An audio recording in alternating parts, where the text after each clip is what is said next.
बिस्मिल्लाहिर्रहमानिर्रहीम जी, मैं हूं जुल्फ़कार शाह और आप देख रहे हैं मरगला न्यूज़। हस्बे रवायत सबसे पहले आपसे एक रिक्वेस्ट कि जो नए देखने वाले हों हमारे चैनल को सब्सक्राइब कर दें और बेल आइकन के बटन को ज़रूर दबा दें ताकि नई आने वाली जो वीडियोज़ हैं वो आप तक बर वक्त पहुँच सकें। अगर ये वीडियो हमारी आपको अच्छी लगे तो लाइक के बटन को दबा दें और शेयर कर दें ताकि दूसरों तक भी ये हमारी वीडियो पहुँच सके। पाकिस्तान के जो सियासी हालात चल रहे हैं, इलेक्शन के नज़दीक जैसे जैसे वक्त आ रहा है तो गहमा गहमी जो है सियासी उसमें इजाफा होता जा रहा है। आज जो हमारा मौजू है इसी हवाले से वो है कि तहरीक इंसाफ के जो चेयरमैन इमरान खान है उनका जो पॉलिटिकल एंड लीगल स्टेटस है फ्यूचर के हवाले से उस पर बात की जाए ताकि उसके जो मनफी और मस्बत जो पहलू हैं, पॉजिटिव एंड नेगेटिव एस्पेक्ट्स जो हैं उस हवाले से क्या खदशात हो सकते हैं या उनके लिए सेफ साइड क्या इशारे मिल रहे हैं। तो सबसे पहले उनके सियासी मुस्तकबिल के हवाले से बात करें कि जो लोग ये कह रहे हैं कि उनके ऊपर केसेस बहुत हैं और वो जेल के अंदर हैं, अब तो लंबी उनको जेल हो जाएगी, लिहाजा उनका सियासी फ्यूचर जो है वो ख़त्म हो गया, बिल्कुल अब कुछ बाकी नहीं रह गया। एक चीज़ तो है कि नज़दीक तो उनके बज़ाहिर कोई इम्कानात नज़र नहीं आ रहे कि वो जेल से बाहर आएँ, लेकिन जो ये बात हो रही है कि जी उनका सियासी फ्यूचर ख़त्म हो गया, तो इस हवाले से ज़ाहिर है कि एग्री नहीं किया जा सकता। उसकी वजह यह है कि जेल में ठीक है वो हैं, लेकिन जरदारी साहब 14 साल जेल के अंदर रहे, तो क्या उनका फ्यूचर ख़त्म हो गया? ज़ाहिर है कि नहीं हुआ। मियां नवाज शरीफ साहब जो हैं वो भी 2 मरतबा जेल में रहे, मुशर्रफ दौर में और फिर गुज़श्ता जो तहरीक इंसाफ के दौर के अंदर वो अरेस्ट हुए थे, लेकिन क्या उनका सियासी मुस्तकबिल ख़त्म हो गया? इसके अलावा आप ये बात भी नोट कर लें कि मियां नवाज शरीफ साहब तो मुशर्रफ दौर में 7 साल कमोवेश मुल्क से बाहर ही रहे और उस दौरान एक तवील दौरानिया ऐसा भी था कि जब वो मीडिया से भी बिल्कुल आउट थे, यानी उनका कोई बयान तक मीडिया पे नहीं आ सकता था जद्दा सर्विस पैलेस जद्दा के अंदर। तो क्या वो आउट हो गए? जाहिर है कि नहीं हुए। उनकी पार्टी पीछे मौजूद थी 2002 के इलेक्शन में, कम ही सही, लेकिन उनकी नुमाइंदगी आई और फिर 2008 के अंदर बतदरीज बढ़ी, फिर 2013 के अंदर वो दोबारा प्राइम मिनिस्टर बन गए। तो वो जेल और मुकदमात के हवाले से तो ये भूल जाएं कि इमरान खान हो या कोई और भी हो, पाकिस्तान में ही नहीं बल्कि पूरी दुनिया के अंदर या सियासी तारीख के अंदर कोई बंदा इररेलेवेंट हो जाता है सियासत से, और ना तो इमरान खान साहब भी नहीं होंगे। अब बात एक चीज़ और हो जाती है कि जो इनके खिलाफ प्रेस कॉन्फ्रेंसेस हो रही हैं, जो बंदा जेल में होता है या जिसने छोड़नी होती है वो एक प्रेस कॉन्फ्रेंस करता है, उसके अंदर जाहिर है कि जी उन्होंने कोई तारीफ तो नहीं करनी होती खान साहब की, जो उनकी जो पॉइंट्स उनके खिलाफ हो सकते हैं वो बयान करता है, उसके बाद वो पार्टी छोड़ देता है। हत्ता कि अब गुज़श्ता दिनों जो है वो खबर मानिका साहब ने, जो मोहतरमा बुशरा बीबी के पहले शौहर हैं, उन्होंने भी प्रेस कॉन्फ्रेंस करके जो भी उनके मुंह में आया जो वो कह सकते थे उन्होंने कहा। ये कोई बहरहाल पसंदीदा एटीट्यूड नहीं है, ना उनकी प्रेस कॉन्फ्रेंस की तहसीन की जा सकती है। लेकिन यहाँ जो एक चीज़ आपको और बताऊं कि आज की नौजवान नस्ल को शायद याद ना हो, बल्कि ज़ाहिर है कि उनके तो पैदा होने से भी ये पहले की बातें हैं कि 1977 में जब मार्शल लॉ लगा जनरल ज़िया का, तो उसके बाद एक पीटीवी हुआ करता था। उस वक्त तो ज़ाहिर है कि आज़ाद इलेक्ट्रॉनिक मीडिया था ही नहीं। तो उसके बाद मुसलसल रोज़ाना की बुनियाद पर जुल्म की दास्तानों के नाम से प्रोग्राम नशर होता था पीटीवी के ऊपर। और मेरा ख्याल है, अगर मेरी याददाश्त सही काम कर रही है, क्योंकि बहुत ज़ाहिर है कि उम्र छोटी थी, तो 1 घंटे का हुआ करता था। उसमें बताया जाता था कि भुट्टो साहब ने तो जनाब दलाई कैंप बनाए हुए थे और उन्होंने अपने मुखालफिन को वहाँ पे रखा हुआ था, बड़ी जुल्म हो रहा था, सब का सब झूठ के ऊपर मबनी। लेकिन जो कहने का मकसद ये है कि इसके बावजूद अवाम के ऊपर टके का असर जिसे कहते हैं नहीं हुआ था, बल्कि हर गुजरते दिन के साथ जब जनरल ज़िया का दौर हो रहा था तो पीपल्स पार्टी की मकबूलियत दिन ब दिन बढ़ती जा रही थी। तो इन प्रेस कॉन्फ्रेंसेस से तो बिल्कुल बेकार की मशक है, बिल्कुल फजूल एक्सरसाइज है। इससे इमरान खान की मकबूलियत के ऊपर कोई असर नहीं पड़ा और ना इससे पहले कोई असर हुआ इस किस्म की चीज़ों का। सेकंड एक चीज़ और बता दूँ, जो खबर मानिका साहब की जो प्रेस कॉन्फ्रेंस जो इंटरव्यू था, सॉरी उन्होंने प्रेस कॉन्फ्रेंस नहीं की बल्कि एक जियो के प्रोग्राम में शाहजेब खानज़ादा के प्रोग्राम में उन्होंने इंटरव्यू में ये सब बातें की। तो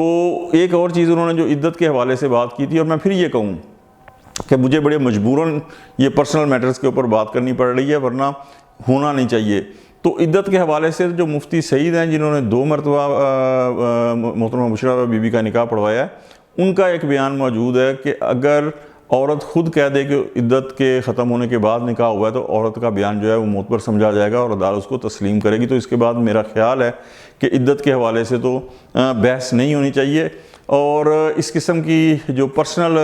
ज़ातियात के ऊपर अटैक हैं वो नहीं होने चाहिए, क्योंकि शीशे के घर में बैठ के अगर आप दूसरों के ऊपर पत्थर मारेंगे तो सबसे पहले आपका अपना घर चकनाचूर होगा। और ये मिसाल 2008 से लेके 2013 तक की जो है ना एक असम्बली के अंदर नहीं बल्कि मुशर्रफ दौर के अंदर मिल चुकी है, जब सलमान तसीर के अहले खाना की कुछ तस्वीरें थी और वो नाजेबा भी उन्हें नहीं कह सकते, तो वो कुछ मीडिया के अंदर शाया की थी। तो चूँकि हमारी मरगला पॉलिसी टीवी की पॉलिसी नहीं है कि नाम लेके बात की जाए, लेकिन फैसलाबाद के ही एक उस वक्त सूबाई असम्बली के रुकन थे जो अब नून लीग में हैं, उन्होंने लिफाफा उठा के आए थे, सूबाई असम्बली के उस वक्त रुकन थे। तो उन्होंने कहा था कि जिन्होंने शाया की थी कि ये हमारे पास आपकी भी हैं, लेकिन ये मुनासिब चीज़ नहीं है कि लोगों की माँ बहनों के ऊपर इस तरह कीचड़ उछाला जाए। तो बहरहाल ये चीज़ मुनासिब नहीं है और ये किसी तौर पर भी बेहतर प्रैक्टिस भी नहीं तस्वर की जाएगी। अब बात करते हैं दूसरी के लीगल एस्पेक्ट्स के ऊपर के जो फ्यूचर के अंदर खान साहब के साथ जो उनके मुकदमात हैं तो क्या हो सकता है। अभी पहली मरतबा जब से खान साहब अरेस्ट हुए हैं बंदियाल कोर्ट के बाद, कुछ जो पॉजिटिव साइंस हैं वो मिले हैं कि इस्लामाबाद हाई कोर्ट के 2 रुकनी बेंच ने उनकी जो साइफर केस के ऊपर अपील थी जेल ट्रायल के अंदर इन कैमरा, वो एक्सेप्ट की है और उन्होंने तमाम नोटिफिकेशन जो थे वो उन्हें नल वाइड करार दे दिया, मुअत्तल कर दिया और उन्होंने कहा कि जी ये कार्रवाई वहीं से शुरू की जाए 29 अगस्त से। यानी इसका मतलब है कि कमोबेश 3 महीने या पौने 3 महीने ज़्यादा से ज़्यादा कह लें अगर एग्जैक्ट ही करना है, तो वो टाइम मज़ीद ज़ाया हुआ है या गेन हुआ है। गेन मैं इसलिए कह रहा हूँ कि ज़ाया मैं नहीं कहूँगा, गेन इसलिए कह रहा हूँ कि इलेक्शन के वक्त तक वो चूँकि दोबारा केस चलेगा तो खान साहब उस वक्त तक नाअहल होने से बच सकते हैं। ठीक है जी, ये खान साहब के हक़ में एक बड़ा पॉजिटिव है। और सेकेंडली साइफर केस के अंदर ही सुप्रीम कोर्ट ने भी उनकी जो ज़मानत की दरख्वास्त दायर की हुई थी PTI ने, उनके वकला ने, वो भी काबिल समाअत करार दे दी है। ये भी एक पॉजिटिव साइन है। तीसरा जो एक चीज़ जो नेगेटिव साइन गिना जाएगा वो ये है कि चीफ इलेक्शन कमिश्नर ने जो 2022 के अंदर इंटर पार्टी इलेक्शन हुए थे तहरीक इंसाफ के अंदर, उन्हें कालादम करार दिया। उन्होंने कहा कि जी ये सही नहीं हुए, तो 20 रोज़ के अंदर अंदर दोबारा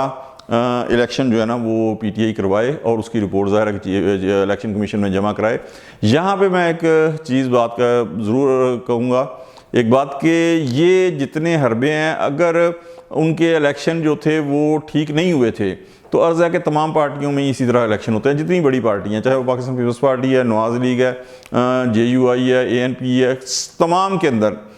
इसी तरीके से इलेक्शन होते हैं कि बहुत ज़्यादा ये आप समझे कि निटी ग्रिटी के अंदर जाके कोई साफ़ एंड शफाफ जिसे कहते हैं वो नहीं होते। इसी तरह इलेक्शन होते हैं, इलेक्शन कमीशन उन्हें एक्सेप्ट भी करता है। ठीक है जी, अगर उनके इलेक्शन सबके ठीक हैं और इसी तरह हुए हैं तो फिर तहरीक इंसाफ का इलेक्शन भी जो है वो भी ठीक है, उसे भी कबूलियत की सनद मिलनी चाहिए, लेकिन वो नहीं दी गई। तो ये इस तरह के जो हरबे हैं मेरा ख्याल में ये जिसे वाज़िया तौर पे नज़र आए कि ये थोड़े से नेगेटिव की तरफ जाते हैं, तो ये नहीं होने चाहिए, क्योंकि तहरीक इंसाफ आप कुछ भी कह लें मुल्क की एक बड़ी जमात है, उसे उसी तरीके से इलेक्शन में हिस्सा लेने का मौका मिलना चाहिए। लाखों करोड़ों उसके वोटर हैं, उनको आप नुमाइंदगी से वोट देने से रायदही से महरूम नहीं रख सकते। अगर इस तरह के हरबे होंगे तो फिर इलेक्शन का एतबार, जो वाहिद इलेक्शन है जो इलेक्शन होने से पहले ही मुतनाज़ा होने जा रहे हैं, तो उनका एतबार उठ जाएगा। ठीक है जी, तो ये एक फ़िज़ा बन रही है कि पहले ही कि जनाब इन इलेक्शंस के अंदर तो मुकाबला लाडले से है, तो मज़ीद इस तरह के मेरे ख्याल में इकदाम से हमें गुरेज करना चाहिए कि जिससे ये मज़ीद जो एक फ़िज़ा बन रही है इन मुतनाज़ा होने की, वो हकीकत में जो है ना मुतनाज़ा होने की तरफ चले जाएँ। तो इस तरह के इकदाम से बहरहाल हमें गुरेज करना चाहिए, लेकिन वो ज़ाहिर है कि हाई कोर्ट और उसके बाद सुप्रीम कोर्ट में अपील करेंगे और उम्मीद है कि कोर्ट से उन्हें रिलीफ मिल जाएगा। आज तक के लिए इतना ही, अगले वीलाग तक के लिए ज़ुल्फ़िकार अली शाह को इजाज़त दे दें। मिलते हैं अगले वीलाग तक। अल्लाह हाफ़िज़।